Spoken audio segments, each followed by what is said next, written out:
Hi friends, బాగున్నారా? నేను చాలా బాగున్నానమ్మా. మీకోసం స్పెషల్గా శారీ కట్టుకొని వచ్చాను. సో ఇది నాకు చాలా నచ్చిందమ్మా. యాక్చువల్గా పింక్ అండ్ ఆరెంజ్ కాంబినేషన్ కావాలని బుట్ట చేతులు కుట్టించుకున్నాను. అంటే మీరు అంటుంటారు కదా మేడం, మనం ఏజ్ వచ్చినా కానీ రెడీ అవ్వచ్చా అని చెప్పేసి. అవ్వచ్చుమా. బాగున్నానా లేదా? బాగుంటాం. మనకు సూటబుల్గా వేసుకుంటే బాగుంటాం. గ్రాండ్గా రెడీ అయ్యి రాలేదు, స్పెషల్గా రెడీ అయ్యి వచ్చాను. జనరల్గా ఇది కొంచెం పార్టీ వేర్ కదా. కోటా సారీమ్మా ఇది.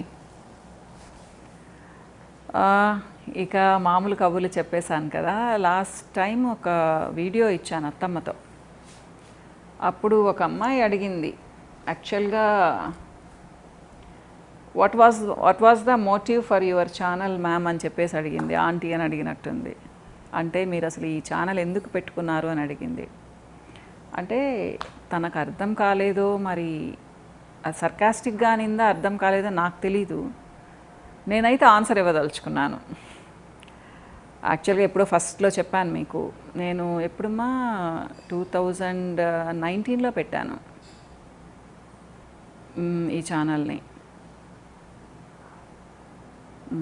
19లో పెట్టాను. సో 2 years కంప్లీట్ అయిపోయి 3 years, 3rd year జరుగుతుంది. ఇంకొద్ది రోజుల్లో 4th year కూడా వస్తుంది. యాక్చువల్గా ఫస్ట్ హాయ్ టీవీ పెట్టాను.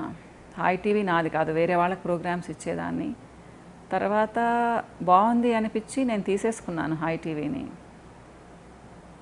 అప్పుడు అన్నీ చెప్పలేకపోయేదాన్ని దాంట్లో, ఎందుకంటే అది కొంచెం కమర్షియల్ ఛానల్ లాగా అనిపించేది నాకు. హెల్త్ అండ్ బ్యూటీ గురించి ఎక్కువ చెప్పేదాన్ని. కానీ నా మనసులో భావాలు చెప్పుకోవాలని చాలా ఆశగా ఉండేది మా. దాంట్లో కూడా మీరు ఫస్ట్ చూస్తే 2018 ఒక 10-20 వీడియోస్ తర్వాత కొన్ని మాటలు చెప్తూ ఉన్నాను. మా పాప అనేది, ఎందుకు మా ఈ ఛానల్లో నువ్వు డైవర్ట్ అయిపోతున్నావేంటి, ఎందుకు అవన్నీ చెప్తావు, ఏం అవసరం, ఎవరు చూస్తారు ఇట్లాంటివి, ఇంట్రెస్ట్ ఉండదు, నువ్వు నీ బ్యూటీ అండ్ హెల్త్ గురించే చెప్పు అంటుండే తను. అంటే తను నాకు చాలా మంచి క్రిటిసైజర్ అమ్మాయి. మా బాబు అంతగా క్రిటిసైజ్ చేయడు, కానీ పాప చాలా చెప్తుంటుంది. ఒక్కోసారి ఆర్గ్యూ చేస్తాను, ఒక్కోసారి నిజమే కదా కూడా అనిపిస్తూ ఉంటుంది. సో నాకు కొన్ని చెప్పాలనిపించేది. అంటే ఎందుకు చెప్పాలనిపించేది అంటే రిలేటెడ్ మా. నా దగ్గరికి ఎక్కువగా ఎవరు వస్తూ ఉంటారంటే పిగ్మెంటేషన్ ఉన్నవాళ్ళు, అండర్ ఐ డార్క్ సర్కిల్స్ ఉన్నవాళ్ళు, హెయిర్ లాస్ ఎక్కువగా ఉండేవాళ్ళు, అంటే చిన్నపిల్లలకు కూడా బాగా వస్తూ ఉంటారు, ఇంకా బరువు పెరిగేవాళ్ళు. సో వీటన్నిటికీ నేను ట్రీట్మెంట్ ఇస్తూ ఉంటాను. కానీ కొన్ని రోజుల తర్వాత నేను గమనించింది ఏంటి అంటే, ఇది కేవలం ఫిజికల్గా కాదు, అంటే మానసికంగా వాళ్ళు కొంచెం వీక్గా ఉన్నందువల్ల కూడా ఇవి ఎక్కువ అవుతూ ఉన్నాయని చెప్పేసి. డిప్రెషన్లో ఉంటారు, ఎక్కువ తింటారు, బరువు పెరుగుతారు, జుట్టు ఉడుతుంది, దిగులు పడినప్పుడు పిగ్మెంటేషన్ ఎక్కువైపోతుంది. మంచి డైట్ తీసుకుంటూ ఉంటారు, అయినా కానీ పిగ్మెంటేషన్ వదలదు. తర్వాత ఎలా అయిపోయానంటే వాళ్ళని చూసి గమనించి ఒక 5 minutes వాళ్ళు చెప్పేదంతా విని, మీరు చాలా ఎక్కువ టెన్షన్ పడుతున్నారమ్మా అని నేనే చెప్పేదాన్ని. ఎందుకంటే నాకు మనిషిని చూసిన తర్వాత తెలుస్తుంది వాళ్ళ పిగ్మెంటేషన్ నార్మల్గా వచ్చిందా లేదా ఎక్కువగా దిగులు పడితే వచ్చిందా అనేసి. సో దానికి ఏంటి, కొంచెం మంచి మాటలు చెప్పేదాన్ని నేను. కొంచెం సైకాలజీ చేశాను కదా. సైకాలజీ చేయకపోయినా కానీ ఎక్స్పీరియన్స్ మన పెద్దవాళ్ళు ఏం సైకాలజీ చేశారు చెప్పండి. అంత బ్యూటిఫుల్గా చెప్పేవాళ్ళు మనుషుల్ని చూసి. వాళ్ళు ఒక మనిషిని చూస్తే అనలైజ్ చేసేస్తారు, వీళ్ళు ఇలాంటి వాళ్ళని. ఎక్స్పీరియన్స్, అనుభవం. సో అలా చెప్పి నేనేమనుకున్నాను అంటే, ఇప్పుడు నా మనసులో ఉన్నవి కొంతమందికి చెప్పాలి అనుకున్నాను. అందుకని అప్పుడప్పుడు హార్మోన్స్ గురించి, మనం నవ్వితే ఏం హార్మోన్స్ రిలీజ్ అవుతాయి, మనం ఏడిస్తే ఏం హార్మోన్స్ రిలీజ్ అవుతాయి, మనం నవ్వుతూ ఉంటే మనం చక్కగా ఎందుకు కనిపిస్తాము, అందరూ మనతో ఎందుకు మాట్లాడాలనుకుంటారు, ఇవన్నీ చెప్పేదాన్ని హాయ్ టీవీలో కూడా. కానీ పాప అన్న తర్వాత డైవర్ట్ అయిపోతున్నావు అన్న తర్వాత ఏమైంది అంటే, అప్పుడు వేరే ఛానల్ పెట్టాలనుకున్నాను, ముఖ్యంగా లేడీస్కి. ఎందుకంటే జెంట్స్ గురించి నాకు పెద్దగా తెలీదు. అది బిజినెస్లో చెప్పొచ్చు, హై టీవీలో చెప్పొచ్చు, ఈ ప్రోడక్ట్స్ వాడండి, ఇలా వాడండి అని. కానీ మనకు లేడీస్కి చాలామంది చెప్పలేమ్మా, ఎక్స్ప్రెస్ చేయలేరు కూడా. కొంతమంది గట్టిగా ఏడవడానికి కూడా భయపడేవాళ్ళు ఇప్పుడు చాలామంది ఉన్నారు. ఇప్పటికి కూడా చాలామంది ఉన్నారు మా. ఎవరేమనుకుంటారు, మొహమాటం. ఏడవాలంటే మొహమాటం, వాళ్ళ మనసులో అది చెప్పాలి అంటే మొహమాటం, పిల్లలతో ఏదన్నా అడగాలంటే మొహమాటం, హస్బెండ్ని అంటే ఏంటి ఇలా మాట్లాడుతున్నారని చెప్పాలంటే మొహమాటం. అంటే మీరు అంటారేమో అలా ఎక్కడున్నారు మేడం అని. ఉన్నారు మా, చాలామంది ఉన్నారు, ఇప్పటికి కూడా ఉన్నారు, చిన్న పిల్లల్లో కూడా ఉన్నారు, యంగ్స్టర్స్ కూడా ఉన్నారు. అందరూ వేరేగా లేరు, 20-30% మారారు. కానీ మిగతా అమ్మాయిలు ఇప్పటికి కూడా చాలా చాలా అంటే అమాయకంగానే ఉన్నారు మా, నాకు తెలిసి. అంటే నేనేదో ఉద్ధరిద్దామని కాదు, కానీ నా వీడియోస్ ఒక 1000 మంది చూస్తే దాంట్లో 20 మంది అన్నా మారారనుకోండి, మంచిదే కదా అనుకున్నాను. అంటే మీరు అనొచ్చు వీడియోస్ చూసి మారతారా అని. మారతారమ్మా. నేను కొన్ని బుక్స్ చదివి చాలా మారాను. ఇలా ఉండేదాన్ని కాదు నేను. బుక్స్ ఎప్పుడు చదువుతాను, చాలా చదువుతాను. సో చాలా అమాయకంగా ఉండేదాన్ని, చెప్పినవన్నీ నమ్మేసేదాన్ని, ఎవరేం చెప్పినా నమ్మేసేదాన్ని, నిజమే కదా అనుకునేదాన్ని. ప్రపంచంలో అందరూ నాకు మంచిగా అనిపించేవాళ్ళు, ఎవ్వరూ చెడుగా అనిపించేవాళ్ళు కాదు, ఎవ్వరూ. నా కూతురు చిన్నదైనా నాకంటే చక్కగా గమనిస్తుంది ఎదుటోళ్ళని. ఇప్పటికి కూడా నాకు అంత బాగా తెలియదని అనుకుంటా, నాకు అందరూ మంచిగా అనిపిస్తారు. కానీ తర్వాత కొన్ని పరిస్థితుల వల్ల మారాను మా. బుక్స్ చదవడం వల్ల మారాను నేను. ఇప్పటికి కూడా చెప్తాను, నన్ను నేను ఆలోచించుకునేదాన్ని, ఎందుకు ఇలా ఉంటున్నాను, ఈ బుక్లో రాసినట్టు నేను ఎందుకు ఉండలేకపోతున్నాను అనేసి. సో చిన్నగా మారాను. బిజినెస్లోకి రావడానికి కూడా బుక్స్ ఇచ్చిన ధైర్యం అని చెప్తాను. ముఖ్యంగా కొన్ని పర్సనాలిటీ డెవలప్మెంట్ బుక్స్ మన వాళ్ళలో చెప్పుకోవాలి అంటే ఫస్ట్ చెప్పుకోవాల్సింది ఎండమూరి గారి గురించి. ఆయన బుక్స్ చదివి నేను చాలా మారాను, నిజమ్మా. అంటే చిన్నప్పటి నుంచి బుక్స్ చదివేదాన్ని, వివేకానంద బుక్స్ చదివేదాన్ని, స్వామి వివేకానందవి. మంచిగా అనిపించేది. మన భారతదేశం గురించి గ్రేట్గా ఫీల్ అయ్యేదాన్ని. అమ్మాయి అంటే ఇలా ఉండాలి, భారతదేశంలో స్త్రీ ఇలా ఉండాలి అని అట్లా అనుకునేదాన్ని. కానీ ఆయన అవి ఒక కొన్ని 100 సంవత్సరాల ముందు రాశారు అది. ఇప్పుడు అలా పరిస్థితి లేదు. కానీ ఉండాలి మా, బేసిక్ క్యారెక్టర్ అనేది అలా ఉండాలి. భారతదేశంలో పుట్టినందుకు, ఒక స్త్రీగా పుట్టినందుకు మనం అలానే ఉండాలి.